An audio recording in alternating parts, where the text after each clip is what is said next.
mi fel le mi sul ka khovel rian te bula chuan ha dam takin kom thei thina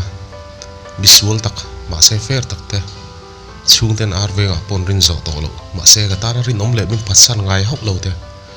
khovel thila nei lo ma se nei chun ka ta ra ui si lo te an bula khan lem chan na ngai lova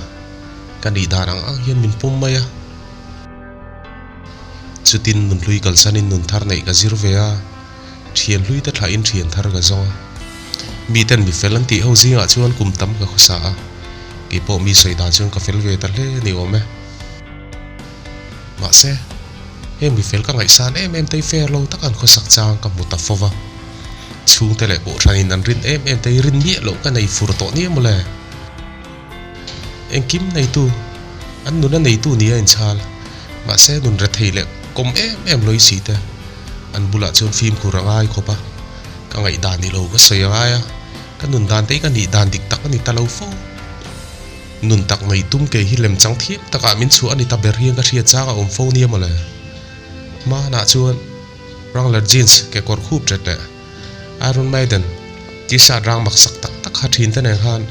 pathian ni tlaya thlamua la ni tla tur thliring kan thu kuala in po takin no gan tom hoa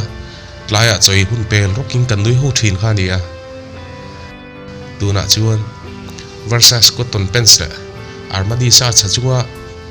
RC ku blazer dal tak taka in duang heng mi smart tak tak ten hian pathian ni tlaya tong trai in khom turin biakin kan pan khoma in nai tak taka kan thutlar dia ta kan ril ruin po lem lova kan tak ema nui ho dur nam hun la ani heklo ma se he ho ne ni chon ta kar khathi rei ema chei thul khopa in khom kan tui ta tum la om heklo ti chuan he tiang hi ni ta ome thil di pung chu mana len dual hui fel ka ti em ma se ko velim misual min ti sakta nen kha chuan shem hun panin highway ju hela kan plan fu follow ni oma voina ka then rual thar ko velin bi felati karin ai fel hel si te nen hi chuan van ram panin via dolorosa kan kalbek bek chu ni om te shepi misual ho kha kangai thin ngot mai min ngai ve thin tak mo